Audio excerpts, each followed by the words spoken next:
नमस्कार, आईच्या किचनमध्ये आपले खूप खूप स्वागत आहे। मी आज तुम्हाला उपवासाचं पूर्ण जेवण बनवून दाखवणार आहे। त्याच्यासाठी मी तुम्हाला भगरीचा भात दाखवणार आहे, फोडणीचं दही दाखवणार आहे, एक बटाट्याची चटणी, शेंगदाणे आणि हिरव्या मिरचीची चटणी दाखवणार आहे आणि भगरीची भाकरीसुद्धा दाखवणार आहे।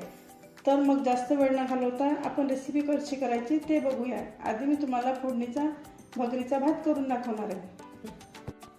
आता मी गॅस चालू केलेला आहे आणि त्याच्यामध्ये मी 3 चमचे या चमच्याने तेल घातलेलं आहे। खूप जास्त तेल घालायचं नाही आहे आपल्याला। त्याच्यामध्येच आपण अर्धा चमचा जिरं घालणार आहोत आणि हिरव्या मिरच्या 5-6 चिरून घेतलेल्या आहे सुद्धा याच्यामध्ये घालणार आहे। मी अर्धी वाटी शेंगदाण्याचं थोडंसं जाडसर कूट केलेलं आहे ते सुद्धा मी याच्यामध्ये घालणार आहे आणि छान आपल्याला मिक्स करून घ्यायचं आहे।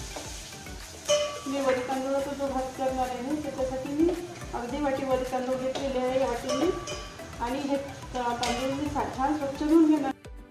हे जे मी वरी तांदूळ घेतलेले होते ते 2 पाण्याने छान स्वच्छ धुवून घेतलेले आहे आणि आता मी ज्या गंजामध्ये फोडणी केलेली होती त्या गंजामध्ये वरी तांदूळाच्या दुप्पट पाणी घालून घेणार आहे।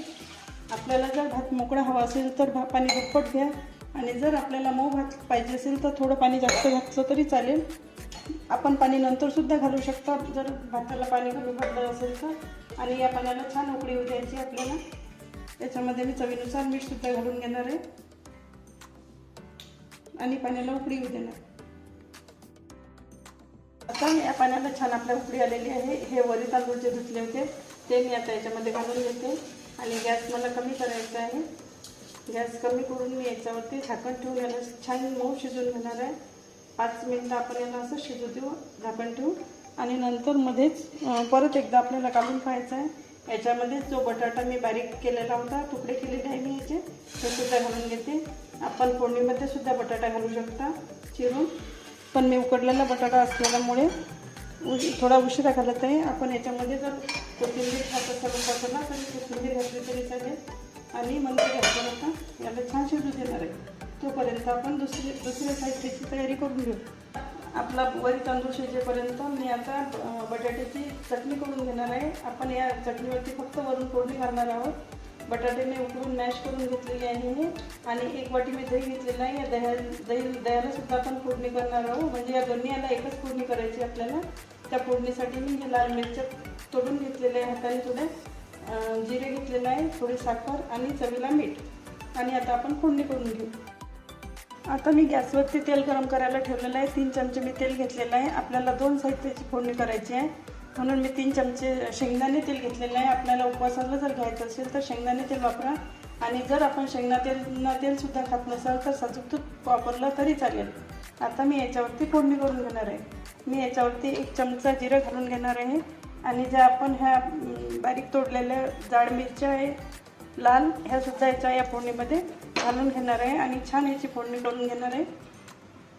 माझी फोडणी छान झालेली आहे। आता मी गॅस बंद करून घेणार आहे आणि ही गरम गरम असतानाच आपल्याला हा जो बटाटा आहे याच्यामध्ये फोडणी घालून घेणार आहे थोडी आणि थोडीशी या दह्यामध्ये सुद्धा घालून घेणार आहे। या दह्यामध्येच आपल्याला चवीनुसार मीठ घालून घ्यायचं आहे आणि या बटाट्यामध्ये सुद्धा मीठ घालून घ्यायचं आहे आणि दह्यामध्ये थोडीशी साखर घालून घेणार आहे आणि याच्यामधलं थोडंसं दही मी या बटाट्यामध्ये घालून घेते, म्हणजे याला चवसुद्धा छान येईल। आपण याच्यामध्ये कोथिंबीर खात असाल तर कोथिंबीर घातली तरी चालेल आणि हे सुद्धा छान मिक्स करून घेणार आहे। आता मी याच्यावरती थोडीशी कोथिंबीर पसरून घेते। तुम्हाला हवी असल्यास तुम्ही घालू शकता, नसेल हवी तरी नाही घातली तरी चालेल। आणि हे दह्याची चटणीसुद्धा आपली तयार झालेली आहे। जी फोडणीचं दही केलेलं आहे आपण ते तयार झालेलं आहे आणि ही बटाट्याची जी चटणी आहे हिला मी वरून फक्त फोडणी केलेली आहे। ही सुद्धा भाकरीसोबत खूप छान लागते। आपण जी भगरीची भाकरी करणार आहोत तिच्यासोबत ही माझी तयार झालेली आहे। आता आपण भाकरी करायला घेऊ। आता आपला भात शिजला का तो आपण बघू शकता। छान भात शिजलेला आहे आपला आणि छान मोकळा सुद्धा झालेला आहे। मी याच्या दुप्पट पाणी जे घातलेलं होतं याच्यावरती बरोबर छान आपल्याला तेवढं पाणी पाहिजे होतं तेवढा मोकळा छान झालेला आहे। तुम्हाला जर मऊ पाहिजे असेल तर थोडं पाणी जास्त घातलं तरी चालेल। आणि आता परत मी याच्यावरती थोडा वेळ झाकण ठेवून छान मऊ होऊ देणार आहे। मी गॅस बंद करून ठेवलेला आहे। आपल्याला 5 मिनिटं लागली याला शिजायला आणि आता आपण पुढची तयारी करून घेऊ। आता भाकरीसाठी मी एक वाटी वरी तांदूळाचं पीठ घेतलेलं आहे हे वरी तांदूळाचं पीठ मी मिक्सरवरती दळू शकता तुम्ही घरी, किंवा माझ्याकडे छोटी गिरणी आहे, मी त्याच्यावरती दळलेलं आहे. छान बारीक पीठ दळलेलं आहे. याच्यामध्ये आता मी चवीनुसार थोडंसं मीठ घालून घेणार आहे आणि छान मिक्स करून घेणार आहे. छान आपण बघू शकता आपल्या ज्वारीच्या पिठासारखं हे छान बारीक दळलेलं आहे. आणि गॅसवर मी पाणी गरम करायला ठेवलेलं आहे. थोडं किंचित कोमट पाणी लागेल आपल्याला, खूप जास्त गरमही नको, म्हणजे आपल्या हाताला सहन होईल एवढं. आणि याच्यामध्ये मी हे छान टाकणार आहे आणि याची आपण जसा कणकेचा गोळा बनवून घेतो त्याप्रमाणे याचा गोळा बनवून घेणार आहे. छान मी याचा मग गोळा भिजवून गेला आहे, आपण बघू शकता. आणि मी याच्यामध्ये जे गरम पाणी टाकलेलं आहे त्याच्यामुळे याला हा गोळा पिचलणार नाही. आणि आपण याची भाकरी लाटून घेते. आपण हातावरसुद्धा टाकू शकतो, पण मी पातळ अशी याची लाटून घेते. छान आपण भगरीच्या पिठातच आपल्याला याला घालून घ्यायचं आहे आणि पातळ अशी याची भाकरी आपल्याला लाटून घ्यायची आहे. लाटून झालेली आहे. आपण हिला छान हातावरती घेऊ आणि अशा पद्धतीने गरम तव्यावरती टाकूया. गॅस फुल केलेला आहे मी एका साईडने शेकण्यासाठी, आणि दुसऱ्या साईडने शेकण्यासाठी आपण गॅस कमी करणार आहोत, म्हणजे ती छान क्रिस्पी होईल. आता जी पहिली साईड आहे ती आपण फुल गॅसवर शेकलेली आहे, आपण बघू शकता. आणि छान आपली भाकरी छान पांढरशुभ्र अशी दिसत आहे. आणि दुसऱ्या साईडने शेकताना आपण गॅस कमी केलेला आहे, म्हणजे ती छान होईल. थोडासा मीडियम टू लो असा ठेवायचा आहे गॅस, एकदम कमीसुद्धा ठेवायचा नाही आणि एकदम जास्तसुद्धा ठेवायचा नाही, म्हणजे ती दोन्ही साईडने छान होईल. अशी फिरवत तिला शेकून घ्यायची आहे, म्हणजे खूप चटकेसुद्धा हिला लागणार नाही.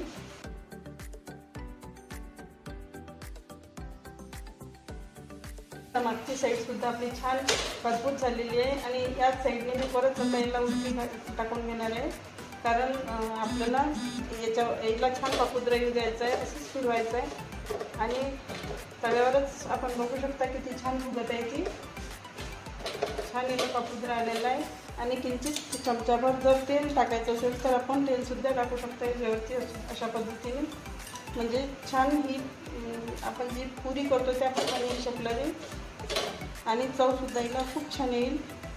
आपल्याला एका वेळेस एकाच भाकरीचा गोळा चुरायचा आहे, खूप जास्त गोळे चुरून ठेवायचे नाही आहे, कारण ते नंतर उलतात. जशी आपण भाकरीला एकच गोळा चुरतो त्याच पद्धतीने आपल्याला हा गोळा चुरायचा आहे. आपण बघू शकता हिला पापुद्रासुद्धा छान आलेला आहे. आता ह्याच तव्यावरती मी ह्या मिरच्या आणि शेंगदाणे भाजून घेणार आहे, आणि याची आपल्याला हिरव्या मिरचीची जी भाकरीसोबत चटणी करायची आहे ती करून घेणार आहे. थोडंसं मी याच्यावरती तेल घालणार आहे आणि छान हे शेंगदाणे आणि मिरच्या ज्या आहे आपल्याला चटणी घालून घ्यायचं आहे. आपण याच्यामध्ये थोडंसं जिरंसुद्धा घालू शकतो हवं असल्यास. आता माझ्या मिरच्या छान भाजून झालेले आहे. याच्यामध्ये मीठ आणि जिरं टाकून आणि जी कोथिंबीर आहे ती घालून मी मिक्सरमध्ये बारीक करून घेणार आहे आणि ताट सर्व करणार आहे. माझं उपवासाचं पूर्ण ताट तयार झालेलं आहे, आपण बघू शकता. आणि या भाकरीला किती छान पापुद्रासुद्धा तयार झालेला आहे. पांढरीशुभ्र अशी छान भगरीची भाकरी आपली तयार झालेली आहे. आणि मी रसासोबत ही सर्व केलेली आहे. आपण मी जी याच्या आधी उपवासाची खीर बनवली त्याच्यासोबतसुद्धा सर्व करू शकता. अशा पद्धतीने माझा पूर्ण ताट तयार झालेला आहे. आपल्याला जर व्हिडिओ आवडला तर लाईक, शेअर आणि सबस्क्राईब करायला विसरू नका. धन्यवाद.